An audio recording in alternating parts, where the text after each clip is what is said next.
नमस्कार, मी सरिता कौशिक. झिरो आवर मध्ये आपल्या सर्वांचं स्वागत आहे. जसं मी म्हटलं, लोकसभेच्या निकालानंतर लोकसभेच्या आधी आपण ग्राउंड झिरोवरून झिरो आवर केला होता, तसाच आता लोकसभेच्या निकालानंतर आपल्या स्टुडिओतून परत एकदा बाहेर निघून आपण झिरो आवर करतो आहोत. खरं तर लोकसभेचा निकाल अपेक्षेप्रमाणे का आला नाही, तर त्याला दोन कारणे दिली जातात. एक उत्तर प्रदेश आणि एक महाराष्ट्र. आणि महाराष्ट्रातला हा निकाल अपेक्षेप्रमाणे का आला नाही, तर त्यातील एक नाव म्हणजे संजय राऊत. आज संजय राऊत आपल्या बरोबर आहेत. संजयजी, आपलं स्वागत आहे आणि सर्वात आधी आपला अभिनंदन.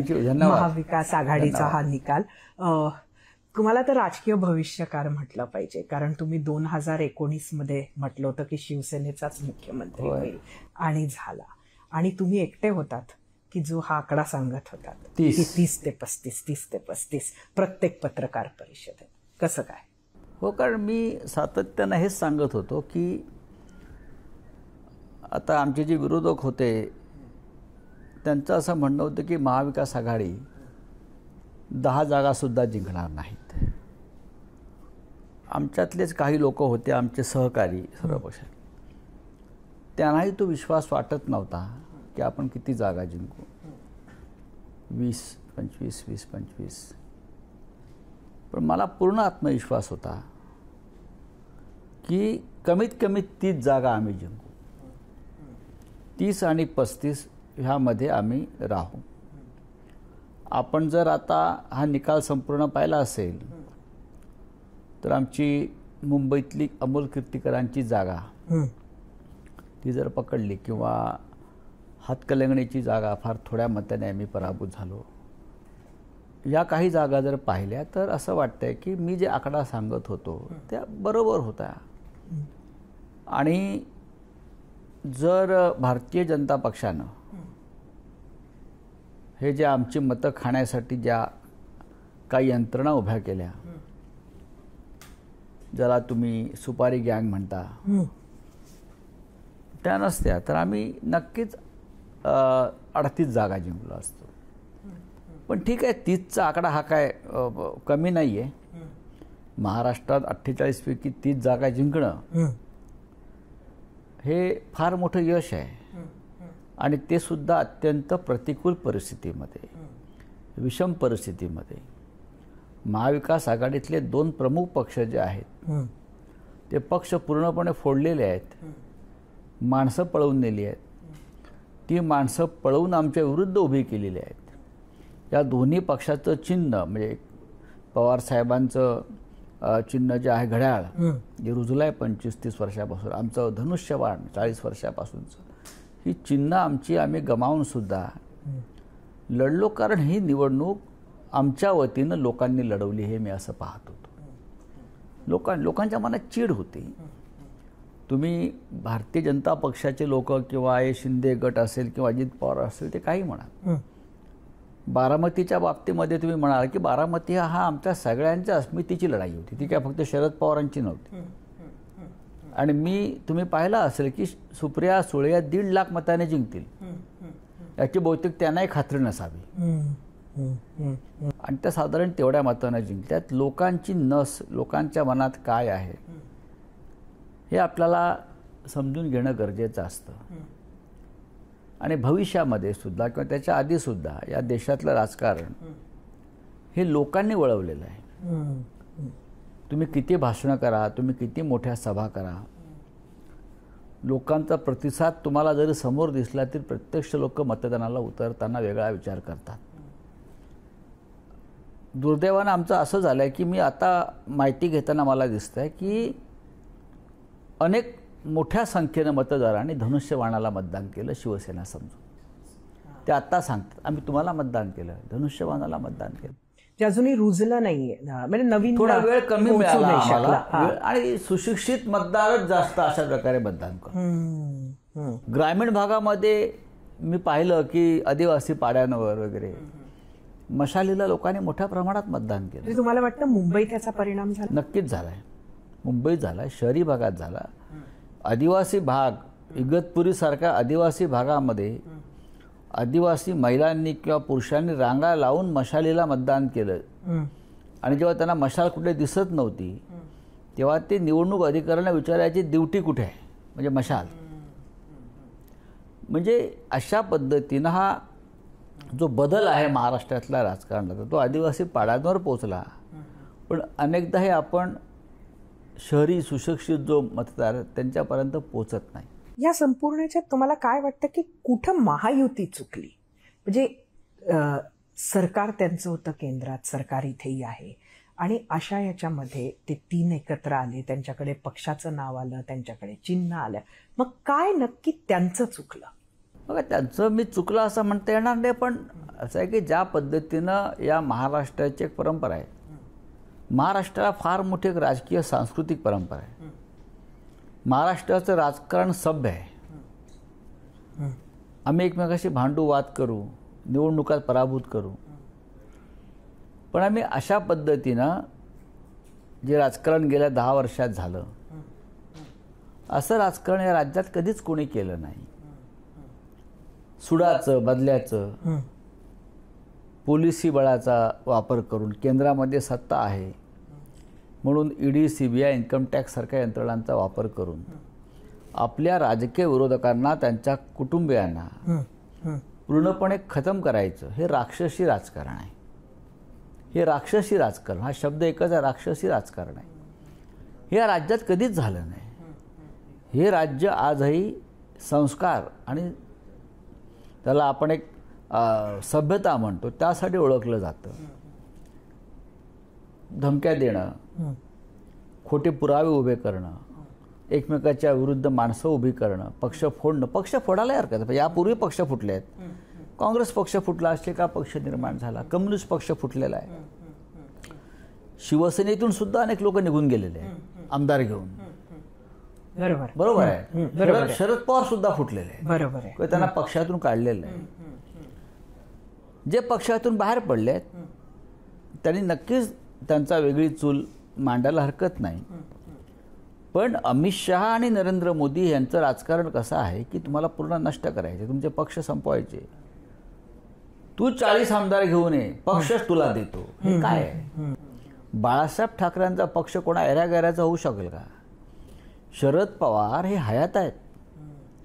मी पाहिलं आहे निवडणूक आयोगात ते समोर बसले आहेत पक्षाचे संस्थापक, आणि हा पक्ष माझा आहे म्हणून त्यांना तिथे वकिलाला आर्ग्युमेंट करावं लागते. आणि समोर बसलेला निवडणूक आयोग आताचा शरद पवारांसमोर, अध्यक्षांसमोर सांगते पक्ष तुमचा नाही म्हणून. हे या देशात आणि राज्यात कधीच घडलं नव्हतं. लोकांनी अत्यंत सायलेंटली याची दखल घेतली. त्यांना वाटलं असेल की आपण खूप मोठा विजय प्राप्त केला, पक्ष फोडले, चिन्ह चोरले, सगळं काय केलं. पण नाही, या देशातली लोकशाही ही फार जागरूक आहे. त्याने अशा प्रकारचे जेव्हा जेव्हा निर्णय झाले ते लोकांनी झिडकारून लावलेले आहेत. आणि महाराष्ट्रामध्ये खरं म्हणजे देवेंद्र फडणवीस यांच्यावरती हा ठपका आला आहे. बघा, अजित पवार आणि एकनाथ शिंदे यांना लोक विचारत नाही, जुमानत नाहीत. फडणवीस हे या राज्याचे नेते होते. त्यांना अत्यंत तरुण वयात या राज्याचं नेतृत्व करण्याची संधी प्राप्त झाली. त्यांनी सुरुवातीच्या काळामध्ये हे राज्य अत्यंत उत्तम प्रकारे चालवायचा प्रयत्न केला. पण नंतर ते ज्या पद्धतीचं त्यांनी घसरलेलं राजकारण केलं त्याच्यामुळे आज महाराष्ट्राच्या राजकारणामध्ये देवेंद्र फडणवीस हे विलन झालेले आहेत, हे विलन ठरलेले आहेत. एवढं झालं की इतकी वर्ष जेव्हा बाळासाहेब होते तेव्हा भाजपा आणि शिवसेनेच्या नेत्यांमध्ये संबंध चांगले होते आणि आज तुम्हाला थेट या म्हणजे 14 ते 19च्या दरम्यान असं काय काय घडत गेलं की तुमच्यासाठी फडणवीस एकदम विलन झाले? काहीही घडलं असेल, राजकीय मतभेद झाले असतील, टोकाचे मतभेद झाले असतील, मी असं म्हणतो. शरद पवार आणि सोनिया गांधीमध्ये सुद्धा झालेले आहेत. यशवंतराव चव्हाण इंदिरा गांधीमध्ये झालेले आहेत. मतभेद कोणामध्ये होत नाही राजकीय मतभेद. पण तुम्ही राजकीय मतभेद झाले म्हणून तुम्हाला अशा प्रकारे धडा शिकवू आणि त्यासाठी सरकारी यंत्रणा राबवू, वापरू, तुमचे लोक तुरुंगात टाकू, त्यांना खतम करू, तुमचा पक्ष खतम करू, तुम्ही लोकशाही मार्गाने खतम करा, तुम्ही निवडणुकीमध्ये पराभूत करा, तुम्ही सांगा की शिवसेनेचे नेते आमच्याशी खोटं बोलले, आम्ही त्यांना कोणत्याही प्रकारचं वचन किंवा आश्वासन दिलं नव्हतं, तरी ते असा दावा करतायत, हे लोकांसमोर जायला पाहिजे. पण हिंदुहृदय सम्राट बाळासाहेब ठाकरे याने एक पक्ष स्थापन केला 50-55 वर्षापूर्वी, शिवसेना, मराठी माणसासाठी. तो पक्ष तुम्ही फोडण्याविषयी मला काय म्हणायचं नाही आहे, तुमचे आमदार तुम्ही आमचे फोडून घेऊन गेलात, पण तुम्ही त्या पक्षाचं अस्तित्व संपवलं, संपवायचा प्रयत्न केला. कोणाला तरी एक म्हणाला आयऱ्या पकडला आणि हा पक्ष तुझ्या मालकीचा, हे चिन्ह तुझ्या मालकीचं, लोकांनी स्वीकारायला पाहिजे ना. पण हे कळलं नाही. ईस्ट इंडिया कंपनी गुजरात जी नवीन सत्ता कंपनी स्थापन झालेली आहे, जसे ब्रिटिशांनी स्थापन केली होती, ब्रिटिशांनाही हा देश कळला नाही, तरी त्यांनी 150 वर्ष राज्य केलं. शेवटी त्यांना चले जाव म्हणावं लागलं आणि ते गेले. अशा प्रकारे या महाराष्ट्रामध्ये जे विष पेरण्याचा प्रयत्न झाला ते लोकांनी नाही स्वीकारलं. तुम्ही तुमच्या पराभवाचे कारण मीमांसा काही करा, तुम्हाला लोकांनी झिडकारले, तुमचा पराभव झाला हे तुम्ही मान्य करा. भारतीय जनता पक्ष 9 वर आला. नक्कीच भारतीय जनता पक्षाचा खूप मोठा पराभव झाला. मात्र जिथे शिंदेंची गोष्ट येते तिथे शिंदेंचा स्ट्राईक रेट, ते जेवढे जागा लढले आणि ते ज्या जागा जिंकल्या हे बघितलं तर ते तुमच्या शिवसेनेपेक्षा त्यांचा स्ट्राईक रेट हा जास्त असू शकेल. याचं कारण आमच्या समोर 13 ठिकाणी धनुष्यबाण उभं राहिलं, हे ठरवून झालं आहे. धनुष्यबाणाच्या संदर्भात जो गोंधळ निर्माण झाला तो त्यांनी निर्माण करण्यात भारतीय जनता पक्ष यशस्वी झाले.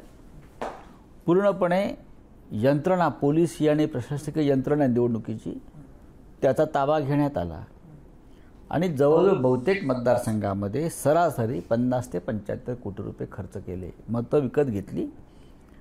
यांचं असं साधारण निवडणूक स्ट्रॅटेजी होती की प्रत्येक मतदारसंघात किमान 3.5 ते 4 लाख मतं विकत घ्यायची आणि ती विकत घेतली गेली. मतं विकत घेऊन निवडणुका जिंकण्यावरती यांचा भर राहिला.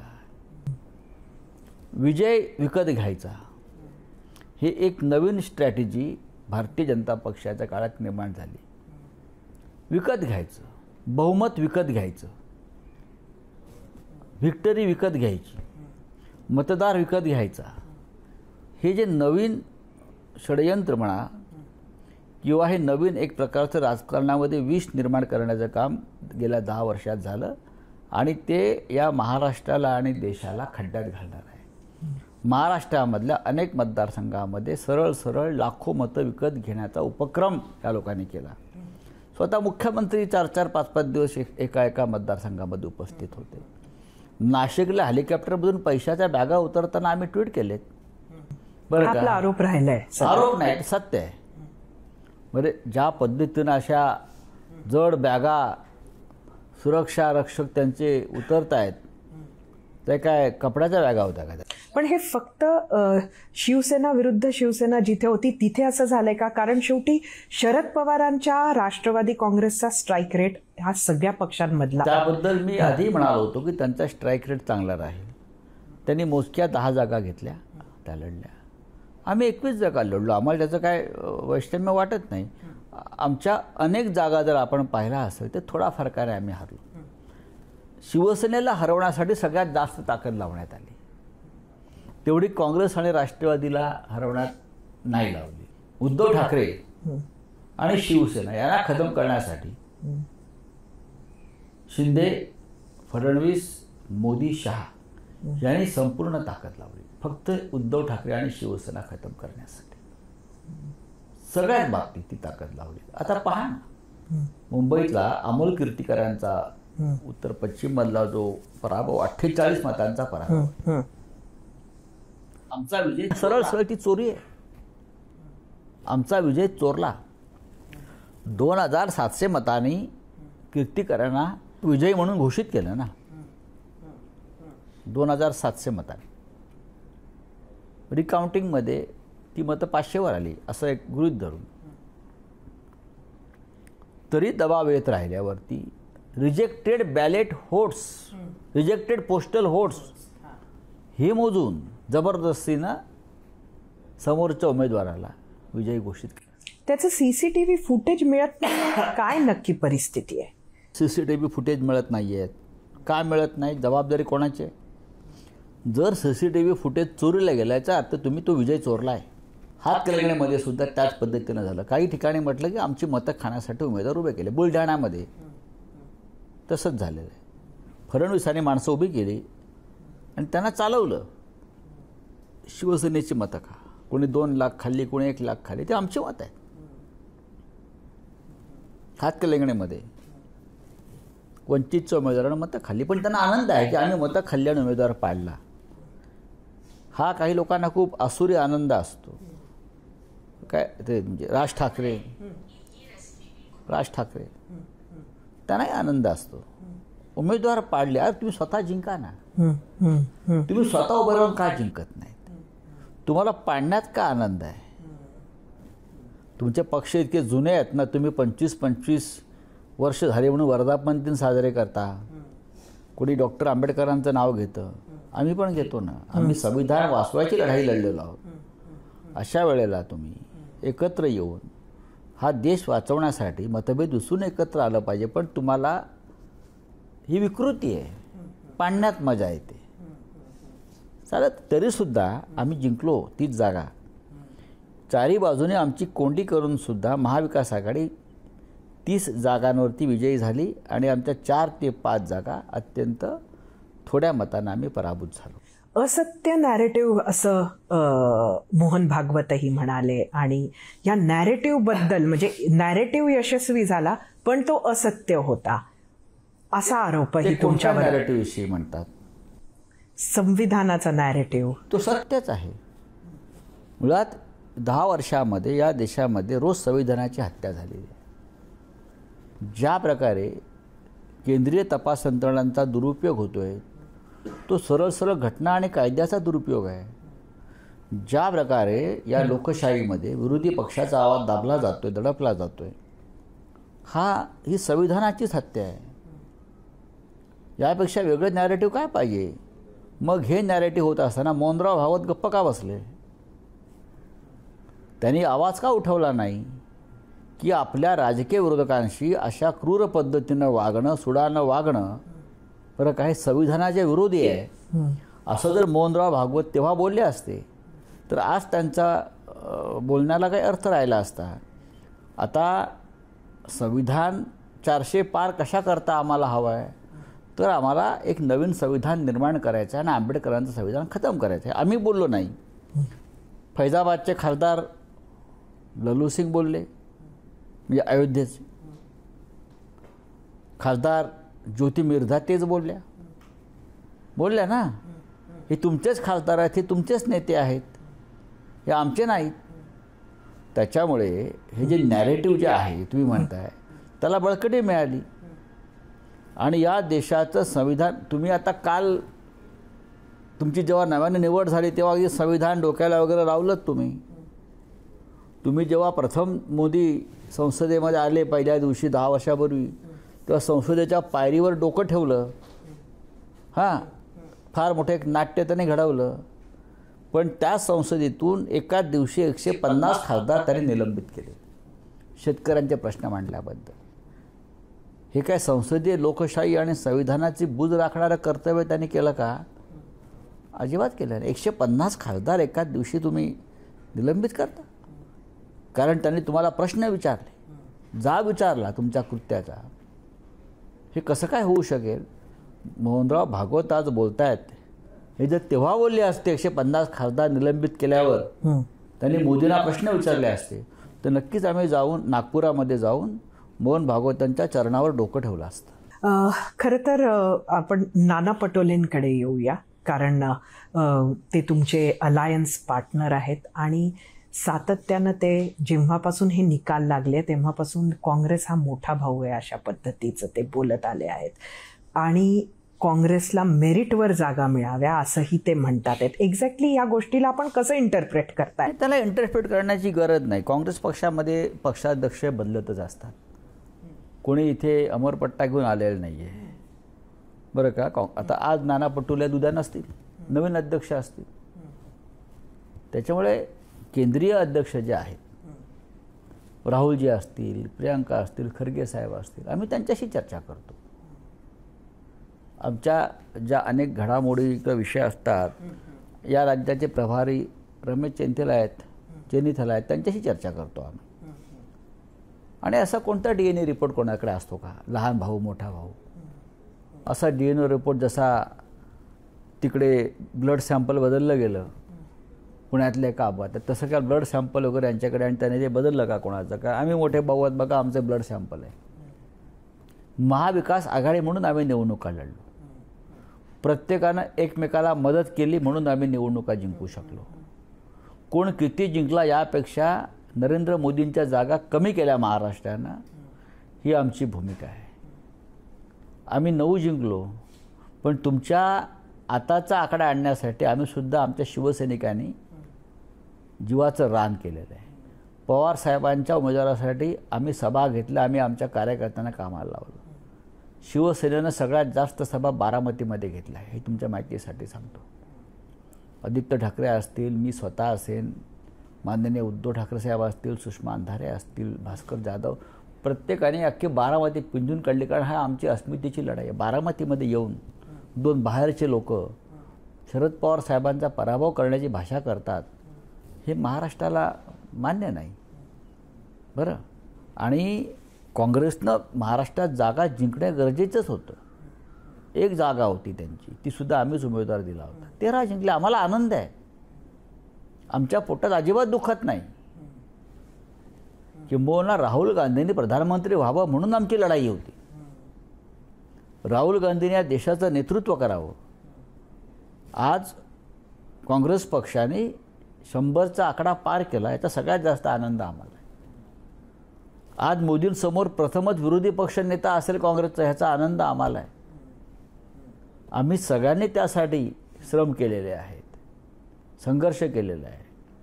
आम्ही तुरुंगात गेलेलो आहोत या सगळ्या चांगल्या गोष्टींसाठी व्हाव्यात, घडाव्यात म्हणून. राहुल गांधी हेच विरोधी पक्ष नेते असणार आहेत का? काही सगळ्यांची इच्छा आहे की राहुल गांधींना मोदी फार घाबरतात.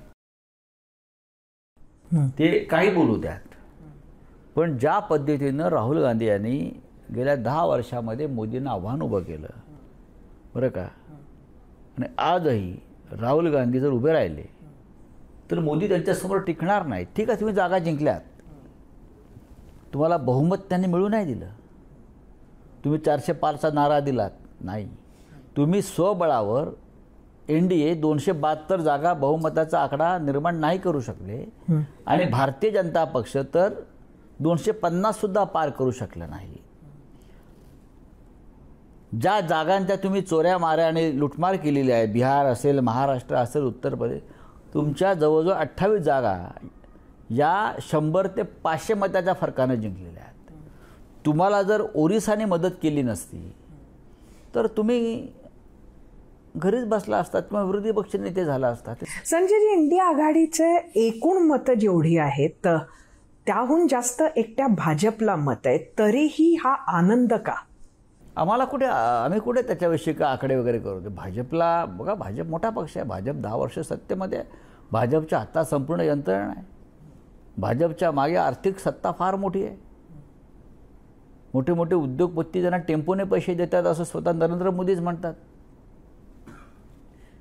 इलेक्ट्रॉल बॉन्डचा हिशोब तुम्ही पाहाल, 10,000 कोटी त्यांना मिळाले आहेत, आमच्याकडे काय आहे. त्याच्यामुळे त्यांना ही मतं मिळाली, याच्यामध्ये काय फार मोठं कौतुक करण्याची गरज नाही. आम्हाला कोणी 2-5 कोटी रुपये दिले असते तर मुंबईमध्ये महाराष्ट्रात अजून आम्ही 2-4 जागा जिंकलो असतो. विरोधी पक्ष नेत्यावर परत येते. राहुल गांधींचा काय रिस्पॉन्स आहे या सगळ्या मागणीला की त्यांनी व्हावं? राहुल गांधी यांनी त्यांचं काम केलेलं आहे. या देशात त्यांनी एक तुफान उभं केलं. रायबरेली असेल, अमेठी असेल, उत्तर प्रदेश असेल, एवढं मोठं राज्य भाजपकडून त्यांनी जवळजवळ हिसकावून घेतलं. नरेंद्र मोदींना जिंकताना दम लागला, फेस आला तोंडाला. पहिले 3 तास सुरुवातीचे नरेंद्र मोदी पिछाडीवर होते. मोदींसमोर जर प्रियांका गांधी उभ्या असत्या तर नरेंद्र मोदी 3 लाख मताने हारले असते. आमचा आग्रह होता की प्रियांकाजींनी तिथे उभं राहावं. का मान्य केला नाही त्यांनी? नाही की त्यांना देशात त्या फिरत होत्या, पण एका त्यांच्या कार्यकर्त्यानं नरेंद्र मोदींच्या तोंडाला फेस आणला. जसं स्मृती इराणी समोर राहुल गांधींचा पीए उभा राहिला आणि स्मृती इराणी पराभूत झाल्या. नरेंद्र मोदींनी खरं म्हणजे आपला पराभव मान्य केला पाहिजे. ते कसला विजय साजरा करतायत? त्यांच्यापेक्षा बाजूच्या अमेठीमध्ये राहुल गांधी 4 लाख मतांनी जिंकले, वायनाडला 4.5 लाख मतांनी जिंकले. साधे साधे सामान्य कार्यकर्ते 10-10, 5-5 लाख मताच्या फरकाने जिंकलेले आहेत. त्यामुळे हा जो प्रश्न आहे की विजय साजरे कसले करता, हे मोदीने स्वीकारलं पाहिजे. मी पराभूत झालेलो आहे, माझा पक्ष पराभूत झालेला आहे आणि आता चंद्राबाबू आणि नितीश कुमारच्या कुबड्यांवरती उभा राहून मी तिसऱ्यांदा शपथ घेतलेली आहे. आपण सातत्यानं हे आत्ताचं सरकार अल्पजीवी ठरणार असं म्हणताय, कशावरून? म्हणजे मी म्हटलंय आपण राजकीय भविष्यकार आहात, पण म्हणजे ह्याचं कारण काय? याचं कारण असं आहे की मोदी आणि शहा यांच्याबरोबर हे आता ते भारतीय जनता पक्षाचे काही लोक काम करू शकतील. त्यांचा दुसरा त्यांच्यासमोर पर्याय नाही गुलामी पत्करण्याशिवाय. पण त्यांचे जे इतर पक्षातले सहकारी आहेत, चंद्राबाबू असतील, नितीश कुमार असतील, ते त्यांच्यावर फार काळ तग धरू शकणार नाही. राजकारणामध्ये खोटेपणा, फसवेगिरी काही प्रमाणात चालते, पण यांचं संपूर्ण राजकारणात फसवेगिरीवरती उभं आहे. ज्या दिवशी नरेंद्र मोदींनी शपथ घेतली यांच्या मदतीनं, त्या दिवसापासून अमित शहानी ह्या दोघांचे पक्ष फोडण्याचं काम सुरू केलं असेल. खरं तर या निकालानंतर नक्कीच जी मंडळी NDA मध्ये आहेत, जे आमदार मंडळी आहेत, त्यांना खास अस्वस्थता सुरू झाली असेल. एक सातत्यानं सगळेच पक्ष असं काही झालं की सांगतात की आमच्या संपर्कात आमदार आहेत, खासदार आहेत वगैरे वगैरे. तर खरंच आमदार तुमच्या संपर्कात आहेत का? आणि असतील तर तुमचा जो ओरिजिनल स्टँड होता की आम्ही वापस घेणार नाही, त्यांना घेणार नाही, आम्ही त्यांचा निवडणुकीत पराभव करण्यात आम्हाला आनंद आहे, आम्ही त्यांना घेऊन परत जीवदान देणार नाही. राजकीयदृष्ट्या पक्षांना इतकं भरपूर देऊन सुद्धा तुम्ही ज्या पद्धतीनं हा पक्ष संपवणाऱ्यांच्या मागे उभा राहिला, ही महाराष्ट्राशी बेईमानी आहे असं मी मानतो. पक्ष सोडण्याविषयी मला काय म्हणायचं नाही. अनेकांनी, नारायण राणेंनी पक्ष सोडलाय, छगन भुजबळांनी पक्ष सोडलाय, गणेश नाईकांना पक्षातून जावं लागलं, अशा अनेक लोक पक्ष सोडून शिवसेनेतून यापूर्वी माननीय बाळासाहेब असताना सुद्धा पक्ष सोडलाय. की उद्धवजी आहेत म्हणून कोणी पक्ष सोडला नाही. हिंदुहृदय सम्राट बाळासाहेब ठाकरे असताना सुद्धा भुजबळांपासून ते नारायण राणेंपर्यंत अनेकांनी पक्ष सोडलेला आहे. पण कोणी बाहेर जाऊन या पक्षाचा बाप मी आहे हे सांगितलं नाही. पक्ष बाळासाहेब ठाकरेंचा, पक्ष ठाकरेंचा. आम्ही बाहेर पडलो, स्वतःची लढाई. आता नारायण राणेने पक्ष सोडला, त्यांनी स्वतःचा एक पक्ष स्थापन केला, तो चालला नाही. ते काँग्रेस पक्षात गेले, मग भाजपात गेले. मला त्यांच्याविषयी काहीच म्हणायचं नाही. राज ठाकरे ते तर ठाकरे आहेत, त्यांनी स्वतःचा पक्ष स्थापन केला, ते स्वतःचं राजकारण करतायत. शिवसेना माझी, मी स्थापन केली असं ते म्हणाले नाही, किंवा भुजबळ म्हणाले नाही. पण हे जे ईस्ट इंडिया कंपनी गुजरात आहे, त्यांनी हा नवीन व्यापारी फंडा सुरू केला. त्यांनी नवीन ही एक काय म्हणतात त्याला, सेल बरं का सुरू केला. 40 लोक घेऊन या पक्ष देतो, चिन्ह देतो. हे या राज्यातलं राजकारण. सुरुवात कुठून झाली? चिराग पासवानपासून. चिराग पासवानचा पक्ष सुद्धा अशा प्रकारे फोडून तो त्याच्या काकाच्या हातात दिला चिन्हासह. दुर्दैवानं तोच चिराग पासवान त्यांच्या मंत्रिमंडळामध्ये. पण आम्ही हे करणार नाही, आम्ही स्वाभिमानी आहोत. संजयजी, जेव्हा शिंदे आणि त्यांच्याबरोबरचे आमदार गेले त्यावेळेला त्यांनी काही गोष्टी सांगितल्या होत्या की संपर्क उद्धव ठाकरेंना करणं किती कठीण आहे. अगदी त्याच गोष्टी नाना पटोलेंनी ABP माझाशी बोलताना त्या दिवशी सांगितल्या होत्या, विधान परिषदेच्या उमेदवारीच्या दिवशी. खरं तर सांगलीचा एक अनुभव असताना, म्हणजे आपण 30 खासदार म्हणताय, खरं आता ते 31 झालेत, पण सांगलीच्या अनुभवानंतर सुद्धा असं परत का करता? मला वाटत नाही कुठे कम्युनिकेशन गॅप आमच्यामध्ये आहे. बाळासाहेब थोरातांशी आमचा चांगला संपर्क आहे, जयंत पाटलांशी उत्तम संपर्क आहे, काँग्रेस पक्षाशी, राष्ट्रवादी काँग्रेस पक्षाशी. आम्ही जागा वाटप जे वापस तर घ्यावी लागले ना, माघार तर घ्यावी कुठे विधान परिषदेच्या. नाही, एकमेकांचं ठरलं शेवटी. बघा, ही काय विधानसभेची निवडणूक नाही, ही काय लोकसभेची निवडणूक नाही. स्थानिक स्वराज्य संस्थांच्या निवडणुकामध्ये अशा प्रकारचे निर्णय घेतले जातात आणि ते आम्ही जर घेतले असू तर त्यात काय चुकलं असं आम्हाला वाटत नाही. कोकणामध्ये भारतीय जनता पक्ष असेल, शिवसेना असेल, काँग्रेस असेल, राष्ट्रवादी काँग्रेस, प्रत्येकाने उमेदवार उभे केले आणि प्रत्येकानं ही नोंदणी पद्धतीनं मतदान होतं. कोणी किती मतदार नोंदवले आहेत आणि हे विजय पराजय हे व्यक्तिगत संवाद आणि संपर्कावरती होत असतात. हे काय फार मोठ्या प्रमाणात लाखोचं मतदान होतं असं नाही. बाबा, आमच्या माणसाचं म्हणणं आहे, आमचे किशोर जैन यांनी काल आम्ही त्यांना विनंती केली, त्याने माघार घेतली. त्यांचं म्हणणं आहे, मी 60,000 नोंदणी केलेली आहे. त्याला वाटतं की मी लढलो तर मी जिंकेन. आता काँग्रेसचे उमेदवार रमेश कीर होते, त्यांना वाटलं मी इतकी उमेदवारी. राष्ट्रवादीने पण तिथे उमेदवार टाकला होता.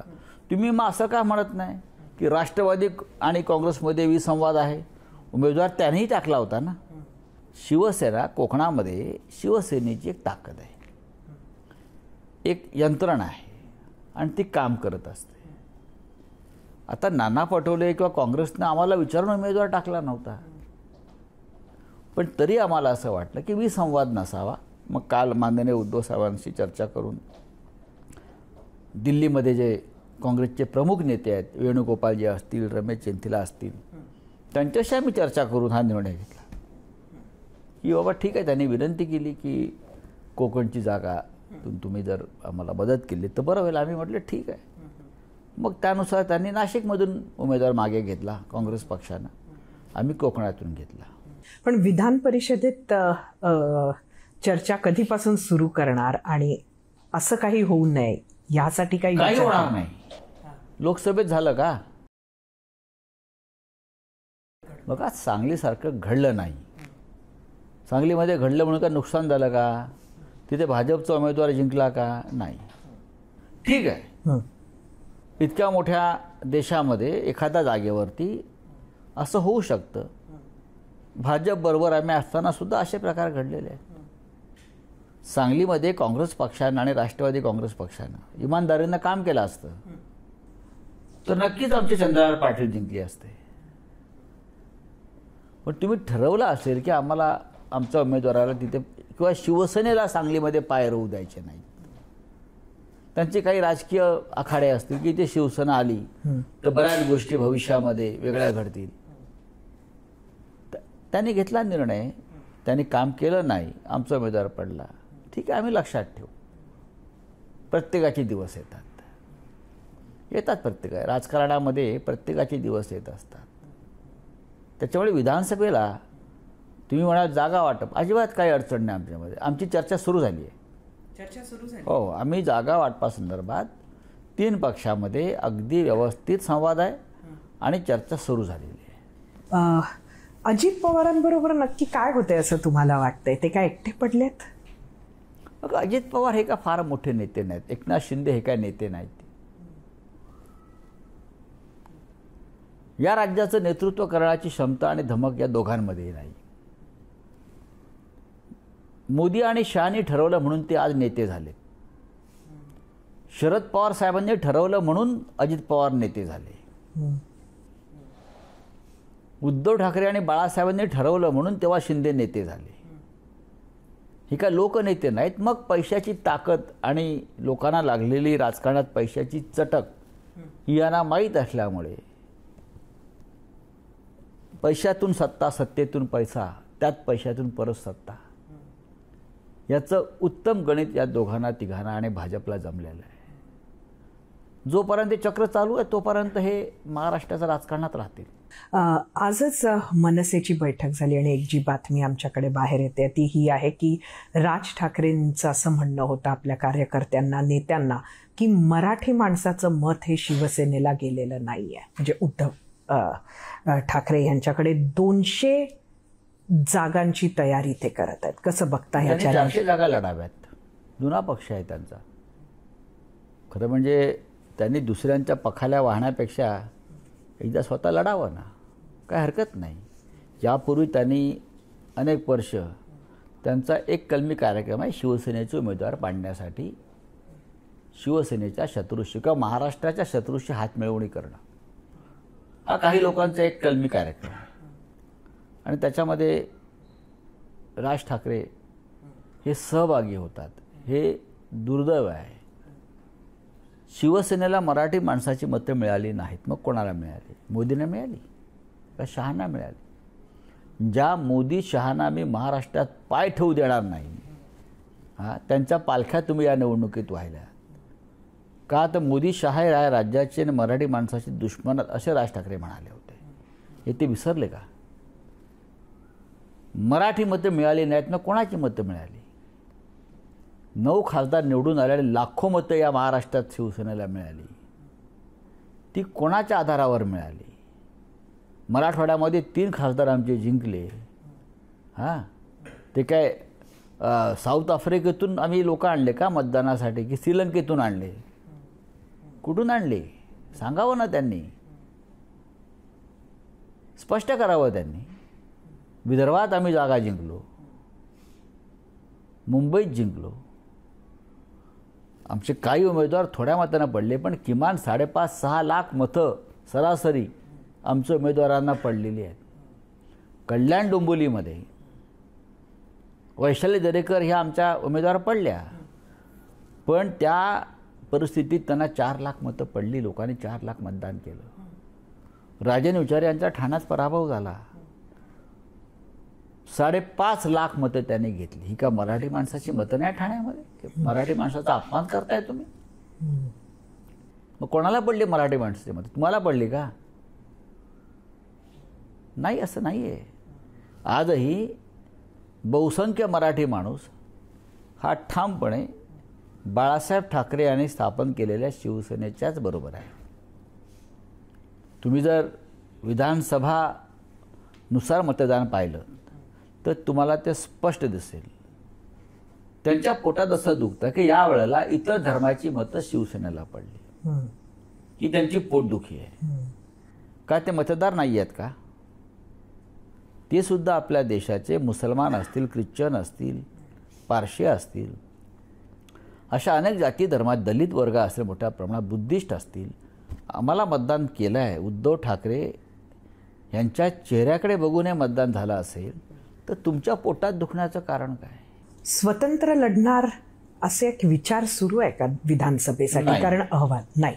आम्ही महाविकास आघाडीतूनच लढू, पण आम्ही 288 मतदारसंघात तयारी करतोय संघटनात्मक बांधणीची. शिवसेना पक्षप्रमुख उद्धव ठाकरे यांनी एक साधारण 2 दिवसापूर्वी शिवसेना भवनामध्ये सर्व आमच्या जिल्ह्यातले प्रमुख नेते, जिल्हा प्रमुख, संपर्क प्रमुख असे प्रमुख लोकांची एक बैठक घेऊन स्पष्ट त्यांनी सूचना केल्या की 288 मतदारसंघामध्ये संघटनात्मक बांधणीच्या कामाला आपण पुन्हा नव्यानं लागलं पाहिजे. अहवाल मागवलाय असं कळतंय की जर आपण स्वतंत्र लढलात, प्रत्येक जागेचा अहवाल मागवलाय का? नाही, बघा, अशा प्रकारचे अहवाल आम्ही आमच्या संपर्क प्रमुखांकडून उद्धवजी घेत असतात, आम्ही घेत असतो. संपर्क नेते आमच्याकडे नेमलेले आहेत, संपर्क प्रमुख नेमले आहेत. आम्ही सतत आपल्या ग्राउंड लेवलला काय चाललं याची माहिती आम्ही पक्षप्रमुखांना देत असतो. चर्चा होत असते. स्वतंत्र लढलो तर काय होईल याचा अभ्यास सगळेच पक्ष करतात. काँग्रेसने कदाचित केला असेल. पक्षाचा विस्तार करण्याचा अधिकार सगळ्यांना आहे. शेवटचा प्रश्न मी आपल्याला विचारते. आपण 3 पिढ्यांबरोबर काम केलंय ठाकरेंच्या. बाळासाहेब असोत, उद्धव असोत किंवा आदित्य आत्ता आहेत, या तिघांमध्ये काय फरक आपल्याला जाणवतो? मला काही फरक जाणवत नाही. मी पक्षाबरोबर आहे. असं आहे की आज जो काय इथे बसलेलो आहे बाळासाहेब ठाकरेंनी घडवलेलं आहे. मला 40 वर्षापेक्षा जास्त काळ मी या कुटुंबाबरोबर आणि पक्षाबरोबर आहे. माझ्या आयुष्यात शिवसेना या 4 अक्षराशिवाय दुसरं काही नाही. त्यातली 35 वर्ष मी सामनाचा संपादक आहे. जवळजवळ 24 वर्ष खासदार आहे. बाळासाहेब असतील, उद्धवजी असतील, आदित्य ठाकरे असतील, माझ्यासाठी सगळे सारखे आहेत. प्रत्येकाच्या कामाची पद्धत वेगळी आहे. हा महाराष्ट्रासाठी निर्माण झालेला पक्ष आहे. कदाचित आमच्याकडनं काही चुका झाल्या असतील, राजकारणामध्ये होत असतात, घरात होत असतात, पण आमच्याकडून महाराष्ट्राचं अहित होईल, मराठी माणसाचं अहित होईल असं कोणतंही काम ठाकरे परिवारानं किंवा शिवसेनेनं कधी केलं नाही. संजयजी, आपले खूप खूप धन्यवाद. आपण 0 आवरसाठी खास ही बातचीत आमच्याशी केली. येणाऱ्या विधानसभा निवडणुकांसाठीच नाही तर येणाऱ्या पूर्ण वाटचालीसाठी आपल्याला शुभेच्छा. जय महाराष्ट्र.